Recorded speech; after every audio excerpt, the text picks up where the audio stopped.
এক গরিব ব্রাহ্মণ এক গ্রামে বাস করত। সে এত গরিব ছিল যে তার দুবেলা দুমুঠো ভাতও জুটত না। তার সংসারে প্রবল দারিদ্রতা ছিল। ভিক্ষা করে চেয়ে চিনতে সে যা পেত তা ব্রাহ্মণ আর ব্রাহ্মণীর পেট ভরাতে পারত না। ব্রাহ্মণের মনে খুব দুঃখ। সে ভাবত, যদি দুবেলা দুমুঠো অন্ন জোগাড় করার মতো ক্ষমতাও না থাকে তবে আর এই জীবনের কোনো মানে নেই। একদিন ব্রাহ্মণ ঠিক করলো সে অন্য দেশে যাবে, সেখানে সে কাজের ব্যবস্থা করবে। ব্রাহ্মণ অন্য জায়গায় যাবার কথা ভাবলেও সে ঠিক বুঝতে পারলো না কোথায় যাবে। এরপরে একদিন সে বেরিয়ে পড়ল। রাস্তা দিয়ে চলতে চলতে অনেকক্ষণ চলার পর সে একটা কুয়োর কাছে পৌঁছালো। কুয়োর ভেতর থেকে যেন কিসের শব্দ আসছে। সে ভাবলো দেখা যাক কি ব্যাপার। ব্রাহ্মণ মুখ বাড়িয়ে দেখলো কুয়োর মধ্যে রয়েছে একটা বাঘ, একটা বানর, একটা সাপ ও একটা মানুষ। এরা সকলেই কেমন করে যেন কুয়োর মধ্যে পড়ে গেছে। ব্রাহ্মণকে দেখে সকলেই অবাক হয়ে গেল। কুয়োর মধ্য থেকে বাঘই প্রথম বলল, হে ব্রাহ্মণ, আমার প্রাণ রক্ষা করো, আমার এই কুয়ো থেকে আমাকে উদ্ধার করো। ব্রাহ্মণ বলল, তুমি হলে বাঘ, হিংস্র জন্তু। তোমায় বাঁচালে তুমি আমাকে পরে মেরে ফেলবে। বাঘ বলল, ভয় পেও না, আমি তোমার কোনো ক্ষতি করব না। এরপর ব্রাহ্মণ বলল, যাই হোক, বাঘ বিপদে পড়েছে, একে রক্ষা করা আমার কর্তব্য। এই বলে ব্রাহ্মণ কুয়োর পাড়ে গিয়ে বাঘকে টেনে তুলল। বাঘ ব্রাহ্মণকে বলল, তুমি আমার যা উপকার করলে তা আমি জীবনেও ভুলব না। আমি ওই দূরে একটা পাহাড়ের কাছে গুহায় থাকি। একদিন এসো, আমি তোমার ঋণ শোধ করার চেষ্টা করব। এরপর বানর ব্রাহ্মণকে বলল, আপনি আমার প্রাণ বাঁচান। আমি ওই পাহাড়ের নিচে থাকি।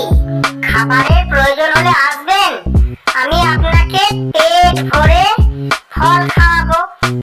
এরপর ব্রাহ্মণ বানরকেও ওই কুয়ো থেকে তুলে ফেললেন। এরপর সাপ ব্রাহ্মণকে বলল, আপনি আমাকে বাঁচাবেন না মহান ব্রাহ্মণ? ব্রাহ্মণ বলল, তুমি তো সাপ, তোমাকে বাঁচালেই তুমি তো আমাকে কামড়াবে। সাপ বলল, আমি আপনার কোনো ক্ষতি করব না। ব্রাহ্মণ তখন সাপকেও কুয়ো থেকে টেনে তুলল। সাপ ব্রাহ্মণকে ধন্যবাদ জানিয়ে বলল, আপনার জন্য আমি নতুন জীবন পেলাম। আপনার যখনই প্রয়োজন হবে আমাকে ডাকবেন, আমি এসে হাজির হব। সাপ, বানর ও বাঘ বিদায় নেবার আগে তারা কুয়োর মধ্যে থাকা মানুষটির ব্যাপারে ব্রাহ্মণকে সাবধান করলো যে দেখো মানুষ, কিন্তু ওকে বিশ্বাস করবেন না। এরপর ব্রাহ্মণ দেখলো কুয়োর মধ্যে থাকা মানুষটা তার প্রাণ বাঁচাবার জন্য অনুরোধ করছে। ব্রাহ্মণ আর কি করে, সে ওই মানুষটাকে কুয়ো থেকে উদ্ধার করলো। লোকটা বাইরে এসে ব্রাহ্মণকে ধন্যবাদ জানিয়ে বলল, আমি একজন গরিব ছেঁকড়া, সামনের শহরে আমি থাকি, আপনার কোনো দরকার পড়লে আমায় ডাকবেন। এই বলে সে চলে গেল। ব্রাহ্মণ কাজের সন্ধানে ঘুরতে লাগলো। এদিক সেদিক ঘুরতে ঘুরতে ব্রাহ্মণ ক্লান্ত হয়ে পড়ল। ব্রাহ্মণের এমনই দুর্ভাগ্য যে তার কোনো কাজই জুটল না। অবশেষে ব্রাহ্মণ ভাবল, এই জীবনে বেঁচে থাকার কোনো লাভ নেই, সারা জীবন শুধু দুঃখ আর দুঃখ। ব্রাহ্মণ খুবই নিরাশ হলো। হঠাৎ তার বাঘ, সাপ আর বানরের কথা মনে হলো। ব্রাহ্মণ প্রথমে সে বানরের কাছে গেল। বানর তো ব্রাহ্মণকে দেখে খুব খুশি। খুশিতে বানর উদ্বেল হয়ে উঠল এবং তাড়াতাড়ি ফল আনতে গেল। সে ব্রাহ্মণকে পেট ভরে নানা রকম সুস্বাদু ফল খাওয়ালো। ব্রাহ্মণ এইসব ফল খেয়ে খুশি হয়ে বানরকে কৃতজ্ঞতা জানালো। আমি খুব খুশি হয়েছি তোমার সেবায়। এরপর ব্রাহ্মণ ভাবলো বাঘের কাছে যাই। এরপর সে বানরকে বলল যে বাঘের গুহার রাস্তাটা দেখাবার জন্য। এরপরে সে বাঘের কাছে গেল। বনে বানর ব্রাহ্মণকে বাঘের বাড়িটা দেখিয়ে দিল। বাঘ ব্রাহ্মণকে দেখে খুবই খুশি হলো। আসুন আসুন ঠাকুর মশাই, আপনাকে পেয়ে কি আনন্দিত আমি। সে ব্রাহ্মণকে খুব আদর আপ্যায়ন করলো। বাঘ ব্রাহ্মণকে কিছু টাকা, একটা সোনার হার ও অনেক গহনা দিল। এই জিনিসগুলো আমি রাখবেন ঠাকুর মশাই, অনেক কাজে লাগবে। এসব পেয়ে ব্রাহ্মণ খুব খুশি। ব্রাহ্মণ এতগুলো সোনার জিনিস পেয়ে ভাবলো এবার আমার অভাব ঘুচবে। এই গহনাগুলো বেচে যে টাকা পাবো তাই দিয়ে আমার সংসার চলে যাবে। ব্রাহ্মণ প্রথমে চিন্তা করলো কে তাকে এই গহনা বিক্রি করতে সাহায্য করবে। হঠাৎ তার স্যাগরার কথা মনে পড়লো। চলো স্যাগরার কাছে যাই। স্যাগরা ব্রাহ্মণকে দেখে অবাক হলো। ব্রাহ্মণ স্যাগরাকে সব কথা বলতে স্যাগরা বলল, চিন্তা করবেন না, আমি আপনার গহনা বিক্রির ব্যবস্থা করছি। দেন আপনার গহনাগুলো আমাকে দেন। এই বলে সে গহনাগুলো নিয়ে চলতে লাগলো। এরপর স্যাগরা রাজার কাছে গিয়ে বলল, এখন ব্রাহ্মণ কিছু গহনা আমার কাছে এনেছে, সেগুলো সে বিক্রি করতে চায়। এইগুলো ব্রাহ্মণের গহনা। গহনাগুলোকে রাজাকে দেখালো। এরপর সে বলল, এই গহনাগুলো আমি বানিয়েছি, এগুলো রাজপুত্রের গহনা। এরপর তো রাজপুত্র নিখোঁজ হলো, এই ব্রাহ্মণই মনে হয় রাজপুত্রকে মেরেছে।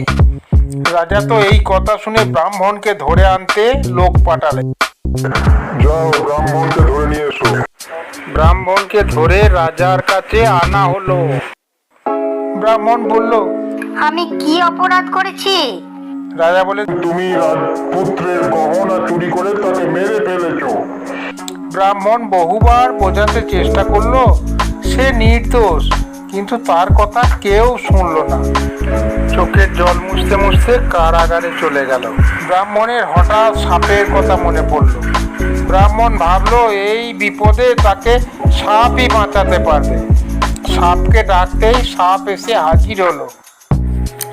ব্রাহ্মণ সাপকে সব খুলে বলল এবং তাকে বাঁচাতে বলল। সাপ বলল, চিন্তা করবেন না, আপনাকে বাঁচাবার একটা উপায় আছে। রানী যখন রাত্রে ঘুমিয়ে থাকবেন আমি তাকে ছোবল মারবো। আমার বিষে তার সারা শরীর নীল হয়ে যাবে, তাকে কেউ সারাতে পারবে না।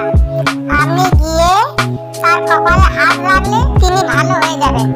সেদিন রাত্রিরে রানী যখন বিছানায় শুয়ে আছেন, সাপ ধীরে ধীরে সেখানে ঢুকে রানীকে কামড়ালো।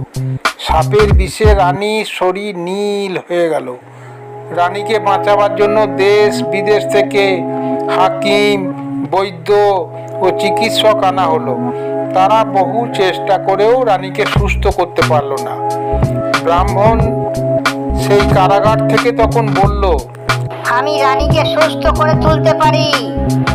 ব্রাহ্মণকে কারাগার থেকে মুক্ত করে আনা হলো। ব্রাহ্মণ রানীর কপালে হাত রাখতেই তিনি ভালো হয়ে গেলেন।